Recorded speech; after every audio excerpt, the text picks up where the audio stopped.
You're at the museum, right? I'm in my bunker. Wait, the bunker that you and I discovered? I don't know what bunker. Oh, that bunker.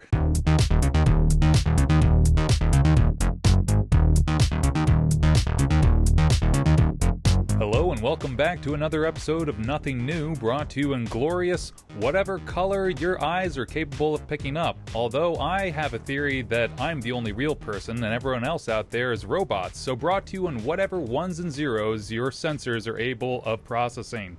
I've got a lovely robot with me today. His name is Patrick Branstetter. How you doing, Patrick? I'm doing great. You out there in LA? I'm here in Los Angeles. So I've lost all sense of time, but that's your loss of sense of time is like 3 hours different than mine. That's right. Yeah, I'm 3 hours behind you. I'm X. You're X minus 3, or X plus 3? No, minus 3. I'm minus 3. You're plus 3. I'm plus 3. Yeah, you're Y. I'm Y plus 3. Wait. To you, you're Y, I'm X, you're X minus 3, I'm Y plus 3, Y plus 3 equals X. I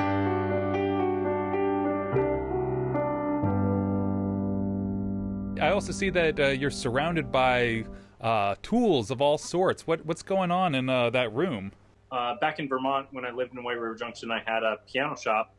I still work full-time with pianos, but during quarantine, I set up a wood shop, piano shop space. What was it about pianos that drew you to them? Thought it would be a fun job. Yeah, because something that struck me early on when I met you was you can play piano, but you're like, no, I pretty much just fix them. Yeah. The best analogy I could think of is... at this point in time would be an airplane mechanic. Airplane mechanic does everything they can so the pilot doesn't need to question anything, but I would probably say less than 50% of airplane mechanics actually have a pilot's license. So let's get into some superlatives about pianos. Like, what is the most common piano problem? Tuning and sticky key. Tuning, pianos are... supposed to be tuned to a certain frequency, and due to fluctuation of humidity and heat, a piano will go out of tune. And there are close to 100 ways of why a key will stick on a piano. I was trying to pay attention, but I was also choking on this watermelon while you were explaining that. Yeah, no problem. I see that. But so when you tune, I would think that this day and age you'd have some sort of fancy contraption computer that you'd set up, and you'd push one thing, you'd push another, and it would tell you exactly what to do. But that's not quite the process, is it? It is and it isn't. I went to school. The last piano technology school in the U.S. is in Boston, and the teacher who essentially built the second year is from Thetford, Vermont, originally. Oh, really? Yeah. I know that town. So you learn to tune by ear, which is one of the hardest things you'll ever learn. Essentially, if you've ever driven in a car where both the windows are at different heights and you get this vibration, it's that, but multiplied by 250 strings. I now work at a music school in Los Angeles, which is equivalent to the West Coast Juilliard. We have to be so precise that we have an app on our iPhone. It's called CyberTuner. Do you feel like you've betrayed your master, your sensei? It's embracing technology. You're still tuning by ear. There's sometimes discrepancies where the machine doesn't pick up. I mean, it can only listen to one note at a time, an octave or a fifth or a fourth, or anything like that. The machine is not going to be able to pick that up. But individually, I mean, we're talking, I'll tune a piano and the lights come on for the performer, and this microphone system picks it up. So what are some of the more wackadoo problems you've seen with pianos? Wackadoo problems, great question. Yeah, the real wacky ones. The wacky world of pianos. I've seen lizards in pianos in Florida. People who want to prepare their piano, which is a type of music where you actually put screws and ping pong balls and different shit in there so that when you hit the strings, it makes all different varieties of sounds. I've driven to Boston to do an emergency tuning for the Boston Athenaeum, only to find out it was a John Cage piece, which is, if anyone has like a baby who just plays what I call thunder and lightning on the piano, that's essentially what the piece sounded like. I mean, it's funny. We even serviced a piano that had horse legs, like somebody carved horse legs into it because it was on a ranch. And we're like, well, if we can't rebuild it, we can always take it out back and shoot it. Yeah, what's it like when you have to give the prognosis that the piano's has to be put out to pasture? It's always, it can be really hard because, I mean, people don't really think about it, but it's a working, moving appliance that can last up to 100 years or more. And if rebuilt, can last 200 years or 300 years. And sometimes it's very, very hard to be like, this piano has seen a lot of glory and it's thousands and thousands of dollars to restore it, and it'll still be worth $50 in the end.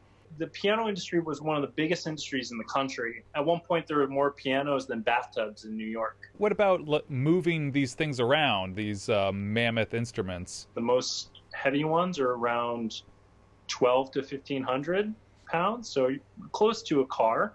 I have a coworker and I that we can dance with them. I mean, we're going around corners like Mario Kart with, $100,000 instruments. And, I don't know if there's actually ever been a recorded death where a piano fell on a person. Yeah, I mean, from cartoons and whatnot, that's a real thing to look out for. Everyone always knows what to do if they're not moving the piano. They're always like, oh, just go around, you'll just go up the slip. Moving back a little bit, though, before you were a piano tuner, one of the things I've known you to do was to be a blue man.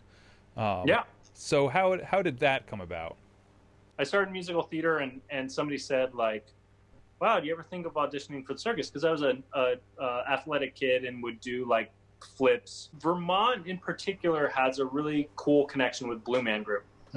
They're the three original guys met in New York City. They were caterers who all worked together, and one of them got their thumb injured. They had a background drummer and his understudy named Chris Bowen, who's from Bennington, Vermont. And Chris said, I'll go in. They said, all right, let's try it. So they got him bald and blue, and he did pretty well. It was really kind of a different show at the time, but nobody in the audience really knew the difference. And so their brains kind of went off. They're like, oh, wow, holy shit. So since then, Chris Bowen, his friend Brian Scott, Isaac Eddy, who's from Randolph, Adam Erdesy, who's just a little bit closer to Montpelier, and myself.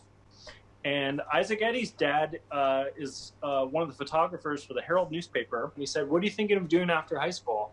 I said, I don't know, something performing arts based. He said, well, my son's in Blue Man Group. Do you ever think of doing that?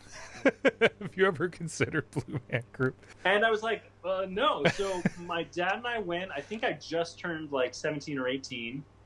And I definitely didn't fall asleep. I imagine that you would see Blue Man Group at the Main Street Museum back in the 80s. Like, there's something very raw theater, at least at the time when I saw it. And I was like, well, that's cool. I didn't know how to drum at all. I was not a drummer.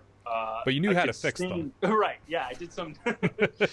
I auditioned. Yeah, what does an audition for the Blue Man Group look like? They said, okay, I want you to be a cowboy, and you see one of your enemies. And you realize it's one of your enemies, and you want to show them intimidation, but you also realize that you don't have any bullets in your guns. And my sister was waiting outside at the time. She's like, how do you think I did? I was like, You're still playing a cowboy at this point. Or no, you were a cowboy. You weren't playing a cowboy. I was walking out of the audition, and I got a phone call. And it was from the casting director, this girl, Karen. And she's like, well, I'd like to invite you to training. And at the time, I just turned 18, which made me the youngest Blue Man hire ever. Wow. Has anyone topped you since? No. Wow, you have the high score.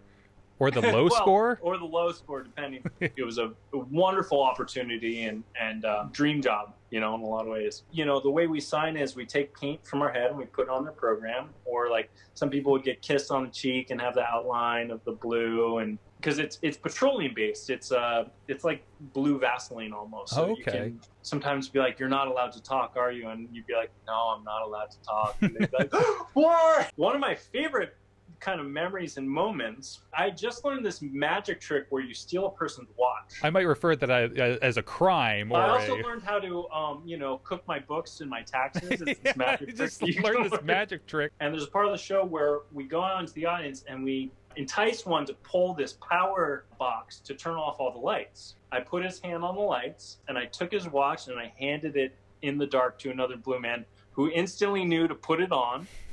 And when the lights came up, he was eating cereal, and he just looked at the watch, saw what time it is, and eventually handed it back to the other guy. Just because of due to location and traveling stuff, I didn't have that much input on the instruments, but they've come up with all sorts of cool instruments since I've joined the show. I invented my own instrument the other day to play one specific song.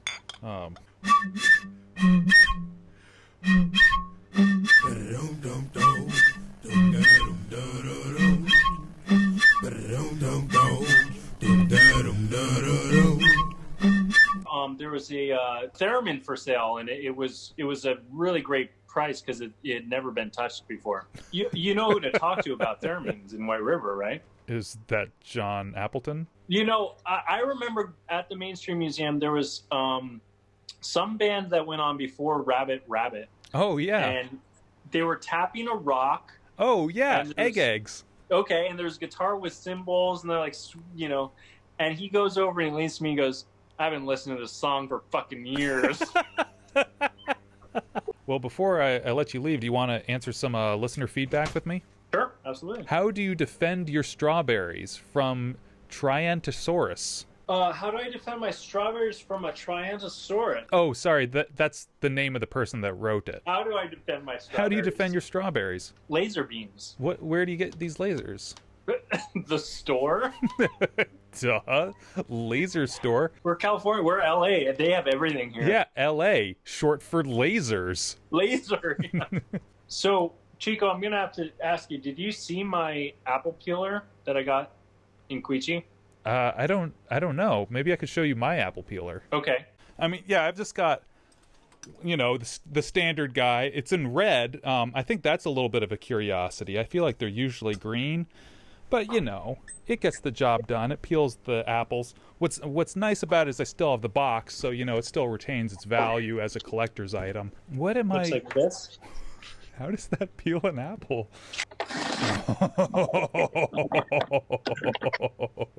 Is it okay to take my Mazda 3 2011 out of gear without hitting the clutch? From Amber Jeanette Gardner.